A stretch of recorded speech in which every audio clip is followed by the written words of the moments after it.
Assalamualaikum warahmatullahi wabarakatuh. Selamat datang kembali di channel Nara Story. Dan tentunya masih bersama saya Mas Nara di sini. Apa kabar kalian semua? Semoga selalu baik-baik saja, sehat badannya, dilimpahkan rezekinya dan dihindarkan dari segala marbahaya. Amin. Di kesempatan kali ini saya akan menceritakan sebuah cerita drama rumah tangga dengan judul Diceraikan Pria Miskin. Melanjutkan dari part sebelumnya. Oke, di sini Mas Nara ingin klarifikasi karena kemarin uploadnya sama-sama terus. Mas Nara juga sampai pusing entah kenapa. Setelah dicek-cek ternyata filenya yang rusak teman-teman, karena penyimpanannya penuh, jadi ketimpa sama voice yang sebelumnya. Jadi aturan ini udah part 3 ya, tapi ya Mas Nara harus merelakan filenya hilang dan ini rekam ulang. Pokoknya pusing lah. Karena selain Mas Naranya yang error, komputernya juga ikut error teman-teman. Dan ini Mas Nara lanjut part 3 ya. Yang kemarin sudahlah dihapus juga pelanggaran. Ya udah, berjalan saja, ini part 3-nya. Oke, seperti itu saja, langsung saja kita ke ceritanya. And so, just try keep up with me. Iya bener, itu Ayu, teriakku histeris. Anakku digendong seorang pria dan masuk dalam mobil merah. Itu kan. Aku berlari mengejar mobil itu. Udah Ar, lebih baik kita ke kantor polisi, sarannya. Tapi Wahyu mas, Wahyu, Neng, tahu siapa tadi yang gendong? Tanya Bambang. Aku hanya mengangguk sambil terus menangis. Ya udah ayo kita ke kantor polisi, aneh jadi saksinya, saran Bambang. Dengan memapahku, Mas Satria menuntunku masuk ke mobil, sedangkan Bambang kembali ke balon-balonnya. "Ntar aneh nyusul ke kantor polisi," teriak Bambang. "Iya bang, makasih," ujar Mas Satria. Kami pun melaju ke kantor polisi. Aku masih saja menangis, memikirkan Wahyu. Jauh dariku saja aku sedih. Apalagi ini, dia dibawa paksa oleh orang yang sama sekali tak punya hati. Aku takut Wahyu kenapa-napa. Tangan kiri Mas Satria mengulur ke belakang kepalaku dan menyandarkan kepalaku ke bahunya. Aku menangis di sana. Setelah sampai di kantor polisi, aku dan Mas Satria menceritakan semua kronologinya sedetail mungkin. "Apa ibu mengenal siapa yang menculiknya?" Aku mengangguk sembari mengusap air mataku yang jatuh. "Siapa?" "Mantan suami saya." Polisi dengan nama Joko itu berhenti mengetik, lalu memandangku dengan tajam. "Mantan suami? Berarti ayah kandung dari anak ibu?" "Benar." Pak Joko menyandarkan tubuhnya ke kursi lalu menghela nafas. "Apa ibu yakin kalau mantan suami ibu menculik anaknya sendiri? Bisa saja kan dia hanya ingin ketemu dengan anaknya." "Bapak gak tahu bagaimana kelakuan mantan suami saya itu. Dia kasar dan juga nekat," jelasku dengan suara meninggi. "Apa ada saksinya pak?" tanya Pak Polisi. "Adek, saya pak," teriak Bambang yang tiba-tiba muncul dari balik pintu. "Benar, iya pak, dia saksinya." Bambang berdiri di belakang tubuhku sambil menyeka keringatnya yang mengucur deras. "Apa Anda yakin kalau mantan suami ibu ini yang menculik anaknya?" "Saya yakin pak." "Bisa saja kan mantan suami ibu ini hanya ingin ketemu anaknya."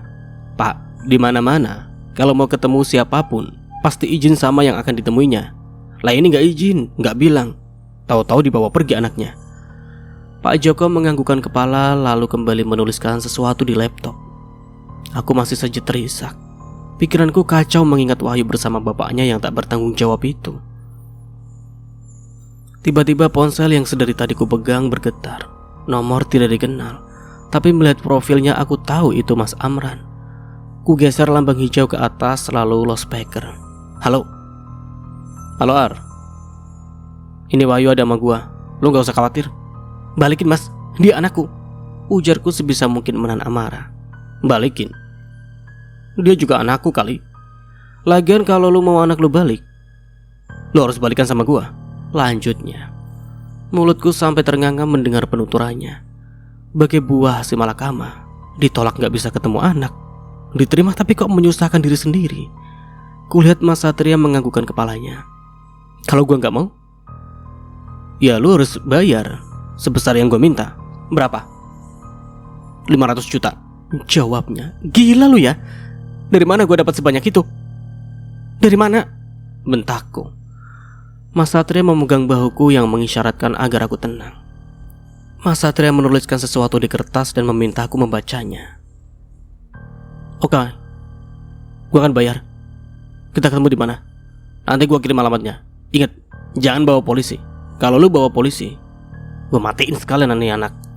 Iya, gue gak akan bawa polisi. Seketika sambungan telepon terputus. Dan tak lama sebuah pesan chat masuk berisikan alamat tempat aku harus menemui Mas Amran. Dia sudah kirim alamat, ujarku pada Pak Joko. Bisa kita bicara sebentar, Pak? Ujar Mas Satria dengan mimik serius. Boleh. Mas Satria bangkit menjauh bersama Pak Polisi. Dan entah mereka sedang membicarakan apa, tapi mereka nampak sekali serius. Sedangkan Bambang juga tak kalah tegang. Terlihat dia bolak-balik kayak setrikaan di luar ruangan. Aku bangkit dan keluar ruangan untuk sekedar menghirup udara segar. Lu ngapain, Bang? Tanyaku saat melihat Bambang tak berhenti mondar-mandir. Itu jawabnya sedikit gugup. Sebulir keringat menetes dari dahinya dan dia usap dengan sarung yang selalu melingkari lehernya. Toilet sebelah mana ya? Tanyanya. Toilet? Iya, toilet. Ya mana gue tahu, Bang. Coba tanya Pak Polisi yang bawa pentungan itu. Oh enggak ah, aneh takut. Kembali dia berjalan mondar-mandir udah mirip setrikaan arang. Aduh, bisa duduk gak sih, Bang? Pusing tau liatin lu mondar-mandir gitu.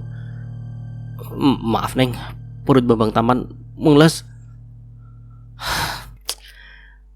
Jadi dari tadi lu mondar-mandir karena perut lu mules, bukan karena lagi khawatir sama nasib anak gua.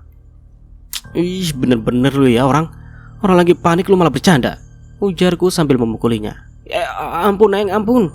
Ia berlari menjauh. Mau kemana lu, Bang? Urusan kita belum kelar. Nyari toilet, kagak tahan, teriaknya. Dan dia semakin jauh dan jauh lalu menghilang saat dia berbelok. Mas Satria dan beberapa polisi mendekatiku yang tengah duduk di kursi luar ruangan. Kita ke tempat yang dijanjikan penculik anak ibu, ujar Pak Polisi yang berbadan agak tambun dengan kumis tipisnya. Tapi dia gak mau saya bawa polisi. Kamu tenang aja. Polisi jauh lebih pintar dari penjahat, ujar Mas Satria meyakinkan. Baiklah kalau begitu. Saya nurut saja, Pak, jawabku mengangguk. Mas Satria lagi-lagi meraih bahuku dan memapahku masuk ke mobilnya. Aku bisa jalan sendiri, Mas, tolakku. Maaf, ujarnya sambil menarik tangannya. Aku bergegas masuk ke mobil dan duduk di sebelah kemudi. Mas Satria juga masuk ke mobil lalu memakai seatbeltnya. Tunggu, gua ikut, teriak Bambang dari kejauhan sambil membenarkan kancing celananya. Ya elah, itu orang mau ketawa lagi sedih. Mau gak ketawa tapi lucu. Ku buka jendela mobil dan mengeluarkan kepalaku sedikit. Lo ikut mobil Pak Polisi sana, teriakku. Ia seketika berhenti berlari dan melihat ke arah polisi yang bersiap untuk masuk ke mobil.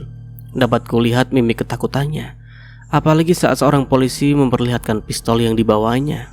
Bambang histeris dan berlari menjauh. Kagak jadilah, aneh pulang aja jualan cilok, teriaknya sambil berlari menuju sepeda bututnya. Aku tertawa melihat tingkah konyol Kang Cilok tersebut. Tapi saat sosok Bambang berlalu memakai sepedanya, aku kembali sedih teringat Wahyu anakku. Jangan sedih, kita pasti bisa merebut Wahyu dari tangan mantan suamimu itu, Mas Satria berucap sambil menyeka air mata yang bercucuran entah sejak kapan. Tak lama mobil Mas Satria melaju menuju tempat yang sudah dikirim lewat chat tadi. Dan mobil para polisi berjalan di belakang kami dengan jarak tertentu. Pak Polisi memakai mobil Avanza hitam, bukan mobil patroli, sehingga Mas Amran tak akan tahu kalau polisi juga mengikuti kami. Ya Tuhan, beri kami kelancaran agar bisa menyelamatkan Wahyu, doaku dalam hati. Sampai di tempat tersebut, kulihat mobil merah sudah terparkir di sana. Mas Amran mengirimkan chat agar aku menuju gudang kayu kosong yang tak jauh dari taman kota tadi. Aku turun dari mobil sambil menenteng koper yang dipinjami Pak Polisi. Mas Satria juga ikut turun. lalu berjalan di sebelah kananku. Hampir 5 menit berjalan, kami kini berdiri tepat di depan gudang kayu yang sudah tak digunakan lagi. Amran dan Dini keluar dari balik kayu yang sudah lapuk. Amran dengan tawa jahatnya dan Dini dengan Wahyu yang tengah terlelap dalam gendongannya. "Mana duitnya?" "Di sini." "Bawa sini." "Sini dulu Wahyu." Amran hendak meraih Wahyu dari gendongan Dini, namun Jalang itu menepis tangannya. "Jangan bang, uangnya dulu diminta." "Serahin dulu Wahyu, baru aku kasih uang ini. Siniin." Amran menarik paksa Wahyu dari Dini. Lagi-lagi wanita itu mencegahnya. "Lu jangan bodoh bang, jika lu serahin Wahyu sekarang, bisa jadi mereka langsung kabur tanpa ngasihin duitnya." Jelas Dini. Amran mengangguk kepalanya yang sudah pasti tak gatal, lalu tiba-tiba menganggukkan kepalanya. Aku menatap Dini sengit, sedangkan dia malah senyum-senyum tak jelas. Mungkin dia membayangkan mau diapakan uang sebanyak 500 juta itu. "Jadi elu yang nyuruh Mas Amran ngelakuin ini? Dasar pelakor tak tahu diri," ujarku sengit. "Sorry ya, gue emang pelakor, tapi gue bukan penculik," jawab Dini dengan berlacak pinggang. "Gue aja gak punya anak, ngapain juga nyulik anak? Bikin repot. Ini semua itu ide mantan suami lu," lanjutnya dengan tegas. "Sudah, bawa sini Wahyu," ujar Mas Satria tegas. "Siniin dulu duitnya," tolak Mas Amran. "Ya udah, kita sama-sama maju. Lu serahin Wahyu, gua serahin duitnya," saranku. Mas Amran sejenak melirik Dini. Melihat wanita itu mengangguk, akhirnya Amran ikut menganggukkan kepalanya. Kakinya mulai berjalan perlahan, selangkah demi selangkah diikuti Dini di sebelahnya. Sama dengan apa yang aku lakukan. Setelah lumayan dekat, kuulurkan koper yang ada di tangan kiriku, dan Dini mengulurkan Wahyu. Hampir saja Wahyu ada dalam genggamanku, tapi polisi keburu berteriak, "Jangan bergerak, kalian sudah dikepung!" Teriak Pak Polisi menyergap Mas Amran dan Dini. Dini yang panik mencoba berlari, masih dengan Wahyu yang dia gendong. Anak itu menangis terkejut mendengar suara lantang dari Pak Polisi. "Berhenti Dini, jangan bawa Wahyu!" teriakku. Amran yang melihat begitu banyak polisi juga ikut berlari. Tak ingin mereka lepas begitu saja. Aku segera melempar koper yang sedari tadi ku pegang, dan Amran berlari mengejar koper yang sebenarnya kosong. Aku berlari mengejar Dini, dan sejenak terjadi tarik-menarik antara kami. Tak tinggal diam, Mas Satria juga sudah berusaha mengejar. Mas Satria berhasil menghadang Dini dan membuat wanita itu tersudut sehingga aku bisa merebut Wahyu. Mas Amran nampak memungut koper yang kulempar tadi dan berlari. Suara tembakan terdengar memekakan telinga. Timah panas berhasil menembus kedua kaki Amran. Dini serta-merta menutup mulut dengan kedua tangannya ketika melihat Mas Amran ambruk, merintih kesakitan sembari memegangi kakinya. "Tolong aku aduh, sakit," rintihnya. Mas Satria menyerahkan Dini pada polisi dan seketika itu mereka memborogolnya. Ia lalu mendekat ke arahku. "Kamu gak apa-apa kan Ar?" tanyanya khawatir. "Aku gak apa-apa mas." "Syukurlah." Dua orang polisi meraih kedua tangan Dini dan diborgol ke belakang. Polisi yang lain memapa Mas Amran yang terkena tembakan di kedua kaki kiri dan kanannya. Saat melewatiku dan mata kami bersih tatap, ia mengeluarkan ancamannya. "Awas lo." Pak Polisi segera memasukkan mereka berdua ke dalam mobil. "Terima kasih Pak," ujarku pada Pak Joko. Mas Satria juga mengucapkan terima kasih kepadanya. Pak Joko lalu menepuk pundak Mas Satria. "Kalau ada apa-apa dan butuh bantuan, jangan sungkan ya," ucap Pak Joko. "Iya Pak, terima kasih sudah membantu," ucapnya lagi. Pak Joko lalu masuk ke dalam mobil dan berlalu, sedangkan aku, Mas Satria dan Wahyu menyusul mobil polisi kembali ke kantor polisi. "Lepasin gua, lepasin!" teriak Mas Amran yang sudah dimasukkan ke dalam sel. "Diam!" bentak Pak Polisi. "Ar, please Ar, keluarin gue dari sini Ar," ujarnya memohon. "Buat apa gue bebasin orang yang gak punya hati kayak lo?" ujarku dari balik jeruji besi. "Biar bagaimanapun, gue ini bapaknya Wahyu. Lo gak mau kan lihat anak kita malu karena bapaknya di penjara? Justru karena lo bapaknya, jadi lo harus bertanggung jawab atas apa yang sudah lo lakuin. Lepasin gue Ar, gue gak mau di penjara Ar. Ini semua karena Dini yang membujuk gue," ujarnya memelas. Enak aja lu. Lu yang punya ide, lu yang nyulik, tapi gue juga yang ikutan dibui, teriaknya kesal. Tapi ini kan juga gara-gara lu yang minta liburan ke luar negeri, biar kayak tetangga lu itu, bantah Mas Amran. Lah, itu kan yang lu janjiin kalau gue mau gugurin anak yang gue kandung. Lu bilang ribet kalau punya anak, teriak Dini lagi. Sudah. Gak peduli dari siapa, yang jelas kalian bakalan dapat hukuman yang setimpal, ujarku. Tak kuhiraukan lagi teriakan Iba, Mas Amran, juga teriakan Dini yang memelas minta dilepaskan. Aku berjalan menjauh dari tempat mereka ditahan. Kurai Wahyu yang tengah asyik meminum susu kotak pemberian Mas Satria. Sudah Mas, mau pulang sekarang? Tentu, Kurai Wahyu dan menggendongnya. Kita pulang yuk sayang. Wahyu tersenyum lalu mengangguk. Aku berjalan menuju mobil sembari menggendong Wahyu yang masih saja asyik dengan susu kotaknya. Mas Satria membuntutiku dari belakang. Tak ada lagi yang dia ucapkan.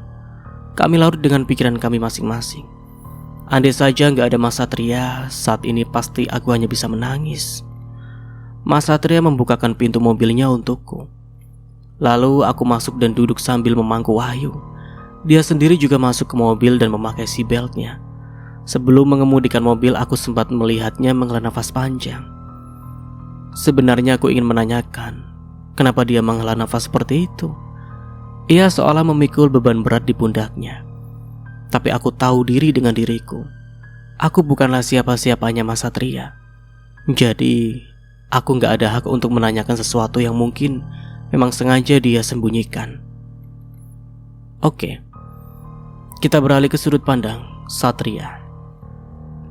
Selepas mengantar Aryani ke rumah, aku langsung tancap gas pulang. Aku tahu dia syok dan aku tak mau dia terganggu dengan kehadiranku. Sampai di rumah, ibu sudah berdiri di depan pintu. Ia berkali-kali melihat belakang tubuhku. Mana? Katanya kamu mau bawa pacar kamu, wanita yang kamu cintai, tanyanya semangat. Maaf, dia gak bisa datang bu, jawabku lemas. Ibu masuk dan duduk di sofa, meninggalkanku yang masih berdiri di ambang pintu. Belum jadi istri saja udah nolak ketemu ibu. Apalagi kalau nanti jadi istri, pasti dia bakal ngelarang kamu buat nemuin ibu. Aku terhenyak, kaget. Kenapa ibu memiliki pemikiran seperti itu? Karena yang ku tahu ibu orang yang baik dan tak pernah berprasangka buruk dengan orang lain. Kok ibu ngomong kayak gitu sih? Lah itu nyatanya aku bingung harus ngomong apa. Kalau aku bilang sekarang bahwa Aryani janda beranak satu dan baru saja mengalami kejadian tak mengenakan, bisa-bisa ibu marah dan tak merestui kami. Dia lagi ada di luar kota bu. Pokoknya ya, besok kalau kamu belum bawa wanita yang kamu cintai itu, kamu harus mau menikah dengan wanita pilihan ibu, ujarnya. Ibu lalu beranjak masuk ke kamarnya dan membanting pintu. Aku hanya bisa menghempaskan tubuhku ke sofa sambil mengusap wajah. Sekarang apa yang harus aku lakukan ya? Aku belum mengatakan apapun pada Aryani. Esoknya aku sengaja tak berangkat ke kantor demi menemui Aryani. Kudengar hari ini dia cuti karena masih syok dengan kejadian kemarin. Iya, pasti Wahyu juga masih trauma karena melihat ayahnya tertembak. Saat masuk ke pekarangan rumahnya, dia sedang asyik bercengkrama dengan Wahyu. Tawa lepasnya itu membuatku terpana. Entahlah, aku sangat suka melihat senyum dan tawa wanita itu. Mendengar deru mobil masuk ke pekarangan rumah, ia mengalihkan pandangan kepadaku. Senyumannya mereka. Begitu juga dengan Wahyu. Anak itu riang sekali melihatku. Setelah memarkirkan mobil, aku turun dengan beberapa buah tangan, mobil-mobilan dan cemilan untuk Wahyu, make up juga baju untuk Aryani. Apa ini? Tanyanya polos sambil menunjukkan baju yang kubelikan untuknya. Baju? Jawabku singkat sambil bermain-main dengan Wahyu. Ya aku tahu kalau ini baju, tapi untuk apa? Untuk dipakai dong Nona, jawabku. Sengaja aku melirik ke arahnya dan ternyata dia tengah membulatkan matanya. Lalu ini, ia menunjukkan lipstik, bedak, dan kawan-kawannya. Itu make up. Masa perempuan gak tahu itu apa sih? Ledekku. Bukan gak tahu, tapi aku kan jarang pakai kayak gini. Paling cuma pakai bedak bayi sama lip gloss. Ya sekali-kali pakailah, biar cantik. Maksud kamu selama ini aku jelek? Iya. Aduh, gawat, pertanyaan menjebak nih. Aku kadang gak ngerti apa yang sebenarnya wanita itu inginkan. Bukan, kamu cantik, tapi kalau pakai ini kamu pasti tambah cantik. Jawabku dengan jantung dak dikduk. Oh, berarti kamu gak bisa terima aku apa adanya dong? Tiba-tiba dia menutupi bibirnya dengan kedua tangan. Salah lagi. Ya harus bagaimana menjelaskannya coba? Tapi kenapa pipinya mau merah? Aduh, terserah deh. Aku bingung jelasinnya. Jawabku pasrah. Dan anehnya dia justru senyum-senyum gak jelas. Kurai bahunya dan menuntunnya berdiri. Lalu kuambil baju yang tadi dia lemparkan dan memasangnya di depan tubuhnya. Dress panjang berwarna marun dengan bahan kain yang jatuh menjuntai. Ada aksen bordir di bagian dada sebelah kiri. Lengannya yang panjang sesiku membuat tangan Aryani nampak ramping. Buat dipakai malam ini, ujarku pelan. Malam ini? Tanyanya bingung. Iya, malam ini, tegasku. Emang mau kemana malam ini? Tanyanya lagi. Kulipat dress tadi dan kuserahkan tepat di tangannya. Malam ini, aku mau ngajak kamu makan malam. Ia terperangah dan pipinya bersemu merah. Makan malam? Tanyanya terbata. Iya. Kamu gak mau ya? Mau kok. Mau, jawabnya cepat. Tapi sedetik kemudian dia menutup mulutnya dan kembali tersipu. Lucunya wanita di depanku ini. Sore menjelang, aku kembali melajukan mobilku ke rumah Aryani. Tak lama Aryani keluar dari rumah sambil menggendong Wahyu. Sosoknya yang keibuan benar-benar membuatku jatuh cinta. Ia berjalan dengan anggun sambil sedikit menjinjing rok di bagian kaki kanannya. Lalu aku membukakan mobil saat dia sudah sampai di depanku. Silakan, ujarku sambil membungkukkan badanku. Persis seperti pangeran yang mempersilahkan sang putri masuk ke kereta kudanya. Aryani tersenyum tapi kemudian menepuk lenganku. Gak usah aneh-aneh deh, ujarnya dengan nada kesal. Aku nyengir, lalu menutup pintu mobil ketika Aryani dan Wahyu telah di dalam mobil. Tak lama mobil kelajukan ke kediamanku. Sepanjang perjalanan aku tak henti mencuri pandang ke arah Aryani. Iya, dia nampak cantik sekali. Rambutnya yang hitam dan panjang ia kuncir ke belakang. Make up yang dia pakai juga tak terlalu tebal, tapi cukup untuk memancarkan kecantikannya. Fokus, nanti nabrak kang cilok, ujarnya membuyarkan lamunanku. Aku tersenyum mendengar penuturannya. Entah kenapa suaranya jadi lebih merdu dari biasanya. Apa karena aku memang sudah benar-benar mencintainya? Sepanjang perjalanan aku tak henti mencuri pandang ke arah Aryani. Setelah beberapa menit melaju di jalan, mobil mulai masuk ke halaman rumahku. Aryani sepertinya sedikit terkejut. Ia sampai berkali-kali membenarkan posisi duduknya yang memangku Wahyu. Ini rumah siapa? Tanyanya sambil terus memandang rumahku. Rumah besar dengan 2 lantai bercat putih itu mampu membuatnya tak berkedip. Jadi ngiri sama rumah. Rumahku, jawabku sambil memarkirkan mobil. Ia seketika menoleh ke arahku. Rumahmu? Ngapain ke rumahmu? Katanya makan malam. Tanyanya beruntun. Makan malamnya di rumahku, jawabku. Tapi kita gak berdua aja kan? Ada teman-teman lainnya kan? Tanyanya lagi. Berdua dong, godaku. Hah? Berdua? Enggak mau. Aku pulang aja.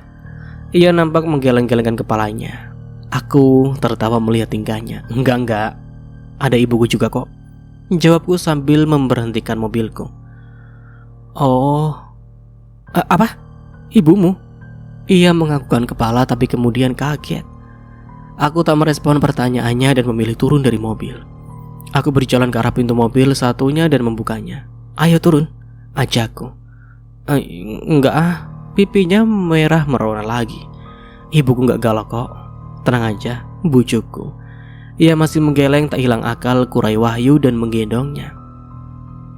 "Masuk ya sayang," ujarku sambil berlalu meninggalkan Aryani yang masih duduk di dalam mobil. Tunggu. Ya, berhasil. Akhirnya dia turun juga. Ia menyusul ke arahku dan berjalan di sisiku. Kami sudah seperti pasangan yang berbahagia. Ada istri, suami, dan anak. Pas. Sampai di depan pintu, aku memencet tombol bel rumah. Tak lama ibu membukakan pintu dan menatap kami berdua. "Kenalkan Bu, ini Aryani." Mereka bersalaman, bahkan Aryani mencium punggung tangan ibu meski dengan cepat ibu menariknya. "Jadi ini?" tanya ibu dengan ketus. "Ayo, silakan masuk," ujarku mengalihkan pembicaraan. Aku mempersilahkan Aryani duduk di sofa dan meletakkan Wahyu di sebelah Aryani. Anak kecil itu asik bermain dengan mobil-mobilan barunya. "Itu anak siapa?" tanya ibu datar. Aku dan Aryani saling pandang. "Anak saya, Bu," jawab Aryani. "Anakmu?" tanya ibu tak percaya. Aryani menganggukkan kepala dan ibu seketika menoleh ke arahku sambil melotot. "Kita harus bicara, Satria," ujar ibu berlalu meninggalkan kami. Aku berpamitan pada Aryani untuk mengikuti ibu, dan dia mengangguk. Aku langsung masuk ke dalam kamar ibu yang tak tertutup pintunya, dan kulihat ibu berdiri di sisi tempat tidur. "Apa-apaan ini, Satria?" tanyanya penuh selidik. "Dia wanita yang aku cintai," jawabku. "Dia janda anak satu." "Ibu gak setuju," tegasnya. "Tapi Bu, aku cinta sama dia." "Cinta itu bukan cinta, tapi rasa kasihan.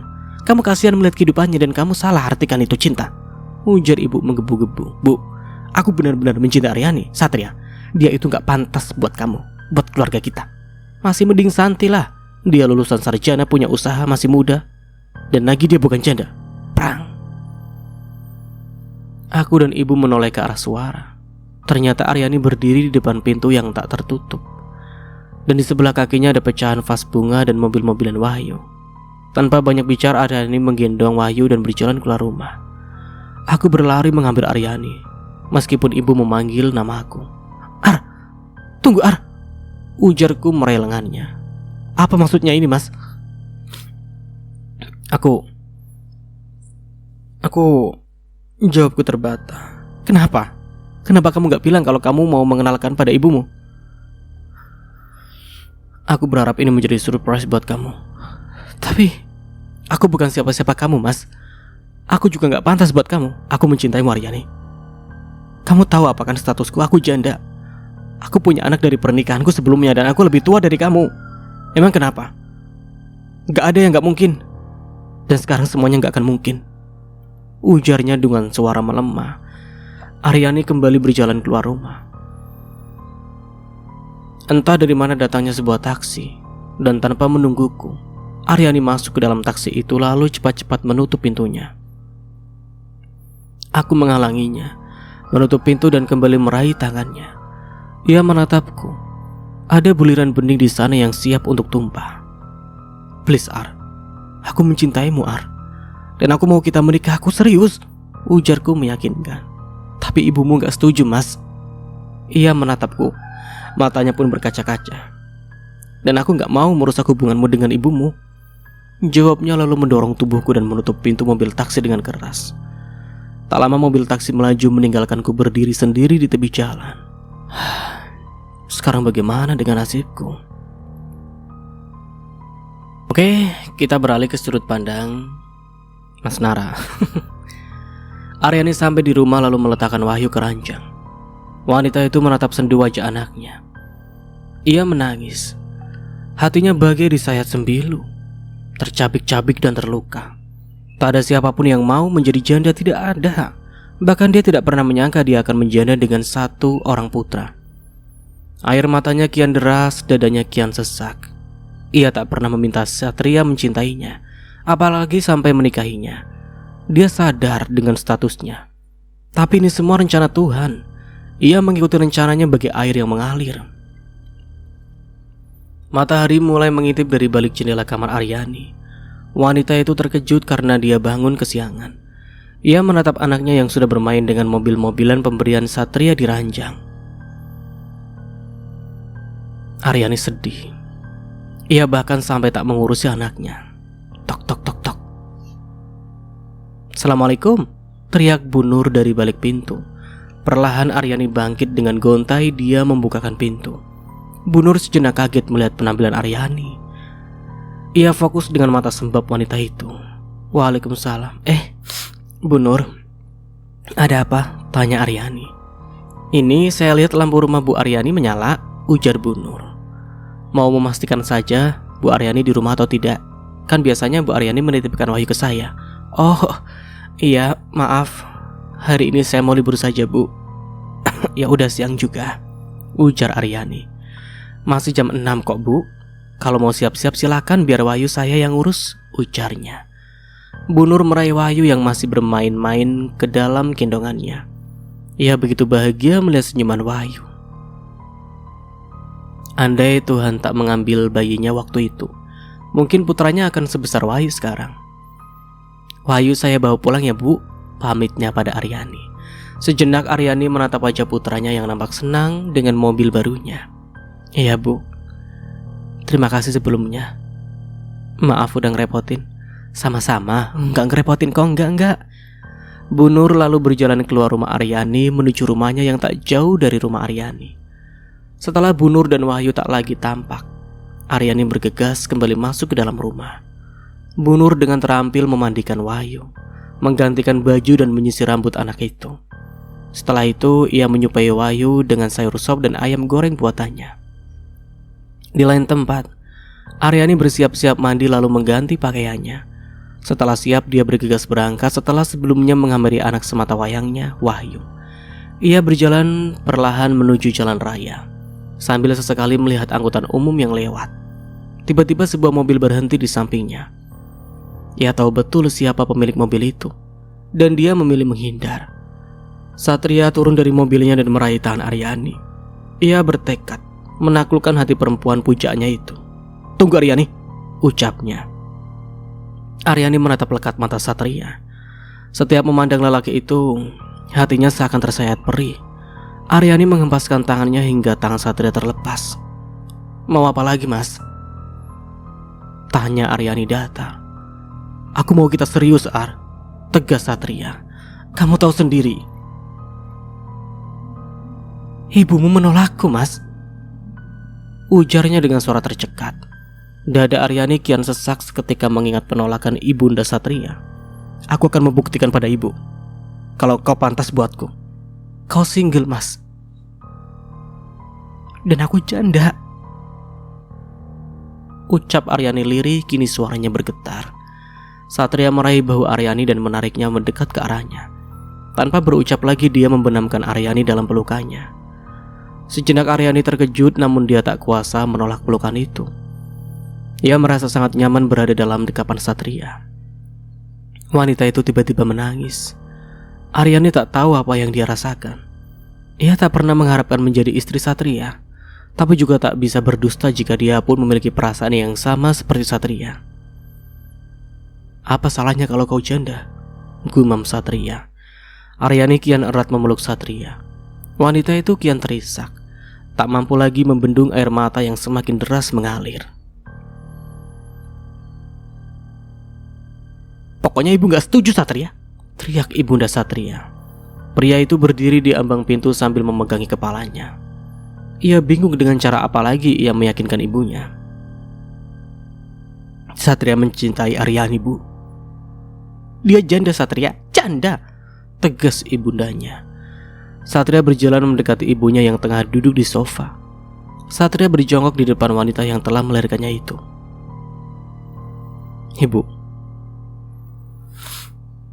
Ibu tahu kan sejak kecil ibu sendirian membesarkanku. Bagiku ibu adalah cinta pertamaku."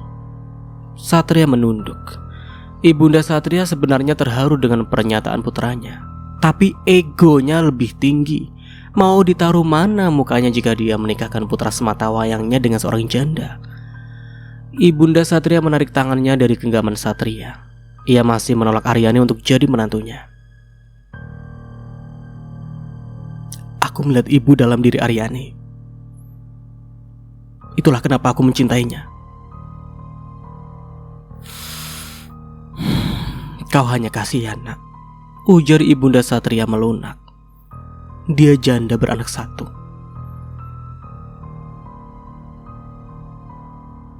Mirip dengan ibu dan aku dulu. Satria beralih duduk di sisi ibunya. Kegigihannya mencari nafkah, mirip dengan kegigihan ibu yang mencarikan nafkah untukku. Kasih sayangnya sama seperti ibu menyayangiku dulu.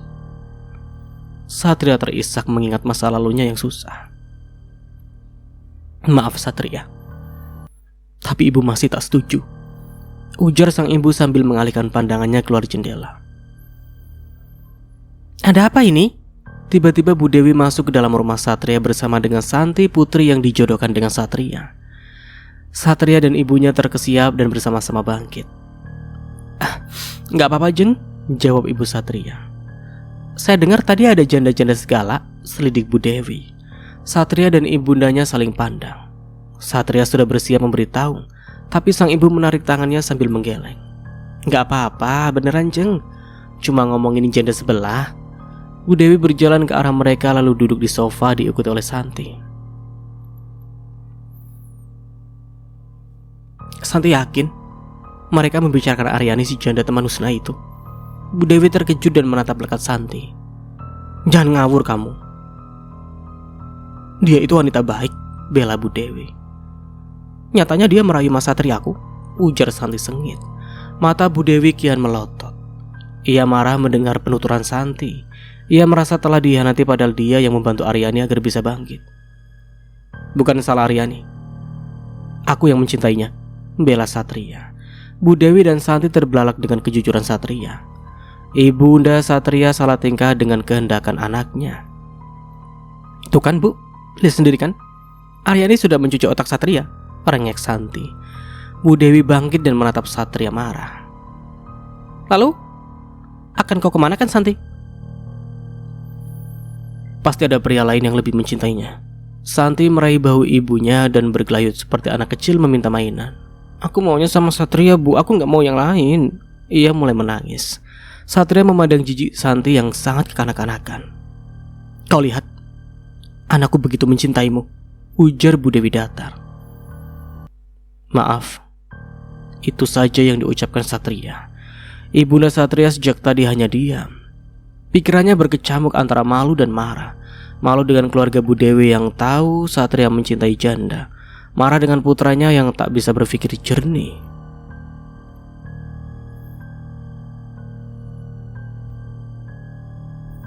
Aryani terburu-buru masuk ke kantornya. Ia kesiangan lagi karena sibuk menangis. Saat masuk ke kantor dia terkejut mendapati Bu Dewi duduk di kursi Mbak Husna. Ibu, kapan datang? Ujarnya ramah. Tapi Bu Dewi justru menatapnya sengit. Santi masuk ke dalam kantor Aryani dan berdiri di sisi ibunya. Aryani sama sekali tak tahu kalau Santi adalah wanita yang akan dijodohkan untuk Satria. Oh, jadi kamu yang hendak merebut Satria dari anakku Santi, ujar Bu Dewi dengan menyilangkan kedua tangannya di depan dada. Bu Dewi bangkit dan mendekat ke arah Aryani. Ia memutari tubuh Aryani sambil berdecak. Kamu itu harusnya sadar. Siapa yang membantumu bangkit? Siapa yang membuatmu jadi seperti ini? Ucapnya sambil menunjuk Aryani dari atas ke bawah. Maksud ibu? Aryani masih tak mengerti. Jauhi Satria, perintah Bu Dewi. Aryani sedikit terkejut ketika ternyata Bu Dewi mengenal Satria. Dia mencoba tegar, dia tahan air mata yang hampir saja tumpah. Siapa Satria? Ujarnya lirih. Loh, kok malah tanya? Ledek Bu Dewi. Maaf Bu, tapi saya gak kenal Satria. Dan saya gak punya hubungan apapun dengan yang namanya Satria, tegas Aryani meskipun berbohong. Aryani sadar diri. Dia memiliki hutang budi terhadap Bu Dewi. Ia tak mungkin menghancurkan kepercayaan yang selama ini Bu Dewi berikan kepadanya. Ia sudah menganggap Bu Dewi sebagai ibunya sendiri. Bu Dewi tersenyum puas. Begitu juga dengan Santi. Dengan angkuh mereka keluar ruangan. Husna yang baru datang terkejut melihat ibu dan kakaknya ada di kantornya. Ia hendak mencium punggung tangan ibunya itu, tapi ditepis oleh Santi. Bu Dewi menurut saja dan melenggang pergi. Husna mendengus kesal semenjak kehadiran Santi. Ibunya itu berubah. Ibu yang dulu lembut dan ramah, kini menjadi angkuh dan sombong. Ia bergegas masuk ke ruangannya dan terkejut mendapati Aryani terisak di sudut ruangan dengan menekuk dan memeluk lututnya. "Mbak Aryani!" teriak Husna panik. Ia begitu saja melempar tas dan berkas di tangannya dan berusaha meraih bahu Aryani. Ia membantu Aryani yang tengah terisak. "Kenapa, Mbak? Ibu ngelakuin apa ke Mbak? Cerita sama aku." Kali ini nadanya bercampur antara cemas dan marah. Aryani hanya menggelengkan kepalanya sambil mengusap air mata yang terus mengalir. "Apa ini gara-gara ibu? Atau si Angko Santi?" tanyanya lagi. Kembali Aryani menggeleng, dia berat mengatakan pada Husna. Biar bagaimanapun mereka keluarga Husna. Mana mungkin dia menjelek-jelekan keluarga bosnya sendiri. Husna menuntun Aryani duduk di kursinya. Ia mengusap air mata Aryani. Ia tak tahu apa yang sedang dialami temannya itu, tapi dia sebisa mungkin mencoba menghiburnya. "Sudah Mbak, jangan nangis terus. Nanti tambah jelek loh," ujar Husna sambil membuat juling matanya. Aryani sekilas melirik dan seulas senyum menyungging di bibirnya. Husna tiba-tiba memeluk Aryani. "Kalau ada apa-apa cerita Mbak," bisiknya. Aryani mengangguk dan membalas pelukan hangat Husna. Mereka larut dalam kesedihan masing-masing. Esoknya Aryani tak sengaja bertemu Satria di perjalanan. Seperti biasa, Satria menawarkan diri untuk mengantarkannya. Namun dengan tegas Aryani menolak. "Maaf mas, aku bisa naik angkot," tolaknya. "Kenapa Ar? Aku hanya ingin mengantarkanmu saja kok." Meskipun sebenarnya Satria ingin lebih dari itu. Ingin rasanya dia menculik Aryani dan membawanya pergi jauh. "Tolong jangan seperti ini mas, nggak enak dilihat orang." Aryani mencoba melepas genggaman tangan Satria yang sedari tadi tak juga dilepaskan. Mendengar penuturan Aryani justru membuat Satria memiliki ide gila agar Aryani mau masuk ke dalam mobilnya. Dengan satu sentakan, Satria mencoba merengkuh Aryani dalam pelukan. "Jangan gila kamu mas, itu dilihatin banyak orang. Biarin ah, biar saja mereka lihat betapa aku sangat mencintaimu Aryani." "Lepas mas." Aryani mencoba melepaskan dirinya, namun Satria justru mempererat pelukannya. Aryani malu setengah mati melihat berpasang-pasang mata memperhatikan mereka. Oke, aku ikut." Satria segera melepas pelukannya lalu membukakan pintu. Gitu dong dari tadi. Aryani hanya meliriknya kesal. Tak lama Satria ikut masuk ke dalam mobil lalu melajukan mobilnya perlahan. Satria sesekali melirik Aryani yang selalu menatap keluar jendela. "Aryani," panggilnya. Wanita itu menoleh ke arah Satria yang sedang menyetir. "Aku mau serius dengan hubungan kita." "Hubungan yang mana?" ujar Aryani datar. "Hubungan antara kita. Aku mencintaimu dan ingin selalu bersamamu." Satria mencoba memegang tangan Aryani, namun wanita itu cepat-cepat menghindar. "Apa kau pernah bertanya padaku bagaimana perasaanku padamu? Aku tahu kau juga memiliki perasaan yang sama denganku." Aryani dengan cepat menggelengkan kepalanya. "Aku gak pernah merasakan apapun padamu. Aku juga tidak ingin memiliki perasaan padamu." "Maksudnya?" Aryani sejenak menghela nafas lalu kembali menatap Satria. "Aku sama sekali tak mencintaimu. Dan aku juga tidak ingin mencintaimu." Entah apa yang dipikirkan Satria. Mendengar jawaban Aryani, dadanya terasa sesak. Ada bulir bening yang memaksa jatuh, namun ia tahan. Pria itu kini hanya fokus mengantarkan Aryani ke kantornya. Oke, kita beralih ke sudut pandang Husna. "Aku menghentikan mobil sampai di depan rumah. Namun aneh, pintu depan terbuka, tak biasanya ibu lupa menutup pintu. Apa jangan-jangan ada maling yang masuk? Kulangkahkan kaki masuk ke dalam rumah perlahan, takut jika ternyata benar ada maling atau rampok di dalam. Namun hening. Setelah yakin tak ada siapapun, aku berjalan santai menuju kamarku. Oh iya, aku lupa memberitahu Mbak Aryani kalau besok dia libur. Batinku sambil membuka aplikasi hijau memencet nomor Mbak Aryani. Kasihan dia. Baru saja mengecap rasa cinta, dia harus kembali terluka. Pria yang dicintainya direbut oleh Santi, kakak. Bukan, dia bukan kakakku. Bodoh, si Dewi itu memang bodoh. Seketika langkahku terhenti. Tadi itu suara siapa? Aku belum pernah mendengarnya, dan suara itu berasal dari kamar Santi yang sedikit terbuka. Apakah Santi yang baru saja bicara? Tapi sepertinya bukan. Aku tahu betul suara wanita manja itu. Penasaran akhirnya dengan sangat perlahan aku mengendap-endap mendekati kamar yang sedikit terbuka pintunya. Akhirnya sebentar lagi kita akan menguasai harta si Dewi itu ya, Mah? Ujar suara Santi. Mah? Bukannya dia bilang ibunya meninggal beberapa tahun yang lalu, dan dia datang ke ibuku karena menemukan surat wasiat dari ibunya yang mengatakan dia masih punya ayah. Apakah Santi berbohong tentang semuanya, dan yang sebenarnya ibunya itu masih hidup? Lalu kenapa? Apa maunya? Sekali dayung, dua pulau terlampaui. Kali ini suara seorang wanita yang sudah tua. Kita merebut harta Dewi dan juga Hesti, ibunya Satria itu. Mataku seketika terbelalak. Aku mencoba. Aku benar-benar terkejut. Apa maksud semua ini? Tapi sekarang rintangan kita cuma gak Husna, Mah, tapi juga Aryani. Tenang saja, gadis-gadis bodoh itu juga sudah masuk ke perangkap. Perangkap apa ya? Aku sama sekali tak mengerti yang aku mengerti. Adalah yang ku dengar ini itu salah. Perbuatan Santi membohongi ibuku adalah salah. Dan ini tak mungkin bisa aku biarkan begitu saja. Oh, jadi ini permainan kalian? Gertaku sambil masuk ke kamar Santi. Mereka berdua terperanjat dan langsung berdiri menghadap ke arahku.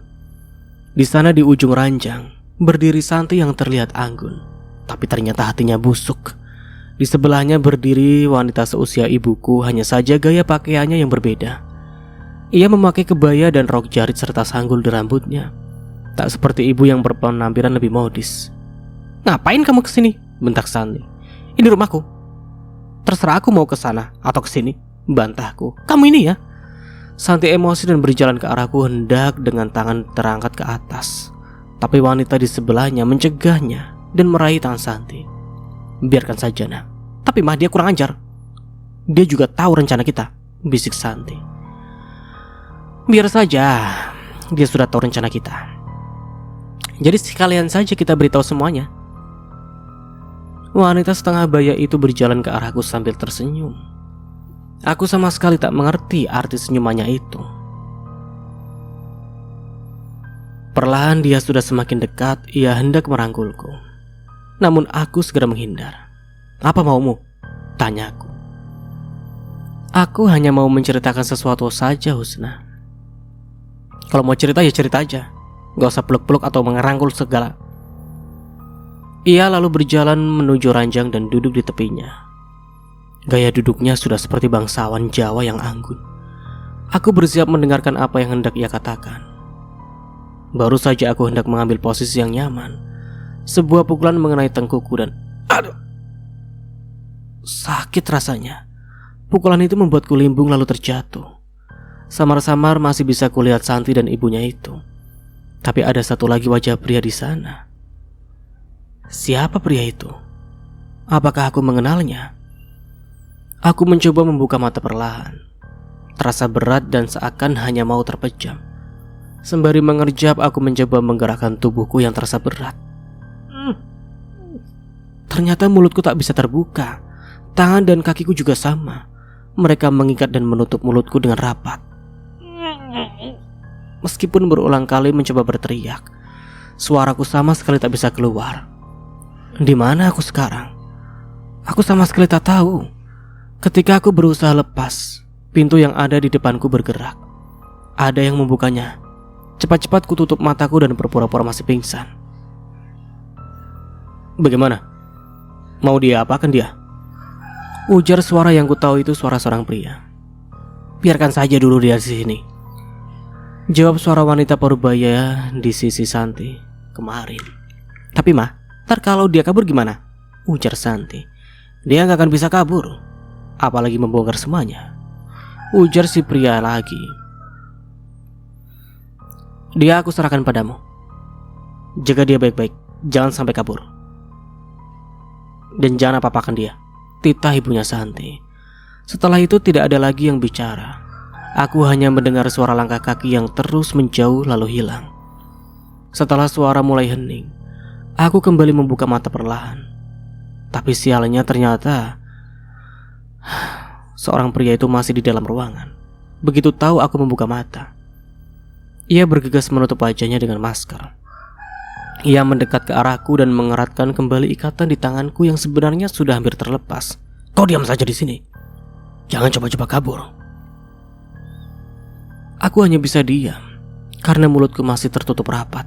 Dan pria itu berlalu begitu saja meninggalkanku dalam ruangan tertutup dengan tangan dan kaki terikat.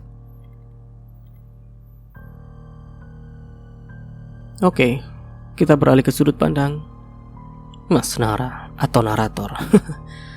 Santi dan ibunya berjalan keluar dengan ruangan tempat Husna disekap. Seorang pria bermasker tetap tinggal dan berdiri di depan ruangan itu. Sebuah ruangan yang terletak di dalam rumah Husna sendiri. Ruangan yang memang tersembunyi sejak dulu. Kenapa sih mama pengen banget merebut hartanya Bu Dewi dan Bu Hesti? Kaki ibundanya itu seketika berhenti dan menatap anaknya dengan tatapan tajam. Santi terkesiap melihat pandangan mata ibunya. Maaf, Ma. Santi gak bermaksud. Ibundanya tersenyum kecut lalu berjalan meninggalkan Santi. Oke, kita flashback ke tahun 1972. Weh, buset. Ngeri kali. Oke. Suasana pedesaan di pagi hari nampak sangat sejuk. Embun menetes dari ujung rerumputan yang hijau. Seorang gadis muda berlari ke lari kecil menuju rumah sederhana di ujung jalan. Sekar, teriaknya. Gadis lainnya keluar dari dalam rumah dan menemui gadis yang berteriak itu. Dewi, kamu ngapain kesini? Tanyanya heran sembari menengok ke kanan dan ke kiri. Aku kangen sama kamu, Sekar. Udah seminggu kita gak ketemu. Ujar Dewi memeluk Sekar. Ya ampun Dewi, kalau ketahuan mamamu gimana? Dia kan melarang kita ketemu dan berteman, ujar Sekar. Dewi duduk di bangku yang ada di teras rumah diikuti oleh Sekar. Biarin, kamu kan sahabat aku. Masa iya kita gak boleh bertemu sih? Ujarnya sedikit manyun. Sekar menghela nafas panjang lalu menghembuskannya perlahan. Andai saja aku orang kaya, pasti mama kamu gak akan melarang kita bersahabat, ujar Sekar menatap Dewi sendu. Sekar menunduk sedih. Dewi menghampiri gadis itu lalu memeluknya. Maafin mama aku ya Sekar, pinta Dewi. Sekar mengangguk lemas. Dia tak tahu kalau bersahabat dengan orang kaya itu dilarang. Sekar hanyalah seorang anak yatim piatu. Sehari-hari dia tinggal bersama dengan paman dan bibinya. Mereka juga sibuk mencari rupiah demi membesarkan Sekar. Karena kebetulan paman dan bibinya tak bisa memiliki momongan, Sekar harus puas dengan hanya sekolah sampai tamat SMP. Setelahnya dia sibuk juga mencari rupiah dengan menjadi buruh perkebunan kopi. Dan Dewi adalah anak dari pemilik kebun tempatnya bekerja. Usia mereka yang sama membuat keduanya memutuskan untuk bersahabat. Walaupun mereka tahu kalau orang tua Dewi sangat melarang hal itu. Esok paginya Sekar tengah asyik bekerja memetik kopi. Meskipun belum terik, ia merasa sangat gerah. Ketika meraih botol minumnya, ia terpeleset dan jatuh. Susah payah dia berdiri karena tanah yang dia pijak basah oleh hujan yang turun semalam. Setelah bangkit, dia mencoba mencari botol minumnya yang terpental ketika dia jatuh tadi. Ini, Sekar melihat botol minumnya dipegang seorang pria yang berpenampilan menawan, kemeja putih bergaris dan celana bahan hitam. Dia menyerahkan botol itu pada Sekar. Terima kasih, ujar Sekar sambil menunduk. Namun pesona pria itu membuatnya curi-curi pandang. Pria dengan kulit putih dan mata yang indah, kumis tipis menghiasi bibirnya. Sekar terpesona sampai lupa kalau pria itu masih di hadapannya. Tiba-tiba si pria mengulurkan tangannya ke arah Sekar. Gadis itu hanya memandangi tangan yang sedang terulur kepadanya itu. Namaku Handoko. Kamu? Tanya si pria. Sekar hendak menerima uluran tangan Handoko. Namun sejenak dia ragu, karena yang sedang berdiri di depannya ini pasti bukanlah orang dari kalangan biasa. Handoko menggerakkan tangan yang sedari tadi terulur sehingga Sekar mau tak mau menjabat tangan Handoko. Saya Sekar, ucapnya. Sekar langsung menarik tangannya ketika Handoko mulai menyentuh tangannya. Kamu udah lama kerja di sini? Tanya Handoko mencoba mengakrabkan diri. Iya, jawab Sekar singkat. Gadis itu lalu memasukkan botol minumannya ke keranjang dan bersiap untuk pergi. Maaf, saya harus kerja, pamit Sekar. Tunggu. Handoko meraih pergelangan tangan Sekar. Entah mengapa Handoko merasa enggan berhenti mengagumi Sekar. Baginya Sekar adalah wanita tercantik yang dia temui. Apa besok kita bisa berjumpa lagi? Tanya pria itu.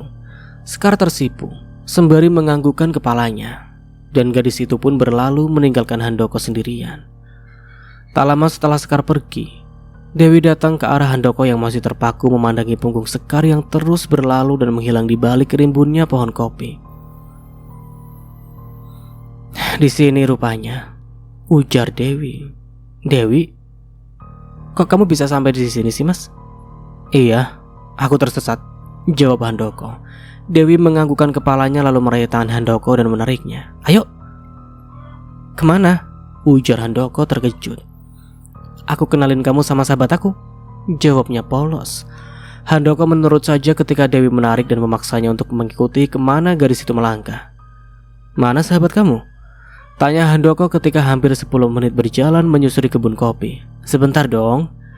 Dewi masih celingak-celinguk mencari sosok Sekar. Tak lama dia pun berteriak. Nah, itu dia. Tunjuk Dewi pada seorang gadis yang sibuk memetik kopi. Sekar, Sekar, teriak Dewi. Handoko terhenyak, langkah kakinya pun seketika berhenti. Sekar, teriak Dewi lagi. Gadis pemetik kopi itu pun menoleh dan terkejut melihat Dewi dan Handoko mendekatinya. Sekar, coba lihat siapa yang kubawa, ujarnya. Sekar menatap Handoko sejenak lalu mengalihkan pandangannya pada Dewi. Siapa dia, Dewi? Ini Mas Han yang aku ceritain ke kamu, Sekar, ujar Dewi. Han? Han yang dijodohkan ke kamu itu, jawab Sekar. Betul sekali. Mereka kini saling berhadapan. Sekar sadar jika debaran di hatinya tak mungkin terbalas sekarang. Apalagi kini dia melihat Dewi begitu senang memperkenalkan Handoko kepadanya. Dewi menyenggol lengan Handoko mengisyaratkan agar lelakinya itu mengulurkan tangan tanda perkenalan.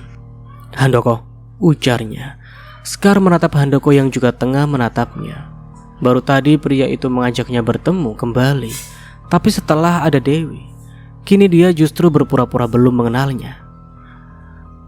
Aku Sekar, jawabnya. Sekar dan Handoko saling pandang dengan pikiran masing-masing di kepalanya. Melihat itu, Dewi sedikit merasa tak suka. Deheman Dewi membuat Sekar dan Handoko terhenyak. Mereka segera melepaskan jabat tangan dan bersikap saling canggung. Sekarang kalian sudah saling kenal kan? Sekar dan Handoko mengangguk bersamaan dengan senyuman yang mereka paksakan. Jadi Mas Han, Sekar itu sahabatku. Ingat ya, sahabatku, tegas Dewi. Lalu gadis itu menatap Sekar yang tertunduk sedari tadi. Dan Sekar, Mas Han ini tunanganku. Tunangan, mengerti kan? Sekar mengangguk takjim. Dewi sengaja menegaskan di kata sahabat dan tunangan karena dia merasa Sekar dan Handoko terlihat menyembunyikan sesuatu. Sekar duduk termenung di teras rumah. Sesak rasanya ketika dia merasa jatuh hati pada lelaki yang sama dengan yang dia cintai sahabatnya. Akankah ia harus memendam perasaan itu, atau dia harus tetap memperjuangkannya? Sedangkan Handoko sendiri terlihat lebih terbuka terhadap Sekar. Perjodohan itu membuatnya terkekang. Ia sama sekali tak merasakan debaran di dadanya ketika bersama Dewi, tak seperti ketika dia bersama Sekar. Rintik hujan masih saja terus berjatuhan, membuat desa nan asri itu semakin hening. Hanya ada suara serangga dan juga suara hatinya. Sekar menunduk. Andai saja dia tidak dilahirkan miskin, mungkin saat ini dia tengah berbahagia karena bisa memilih pria yang dicintainya. Dan sampai di sini dulu ceritanya. Nantikan kelanjutan ceritanya di part berikutnya. Dari saya mohon maaf bila ada salah kata atau dalam penyampaian cerita. Akhir kata, wassalamualaikum warahmatullahi wabarakatuh. Sampai jumpa di video selanjutnya and see you. Ciao.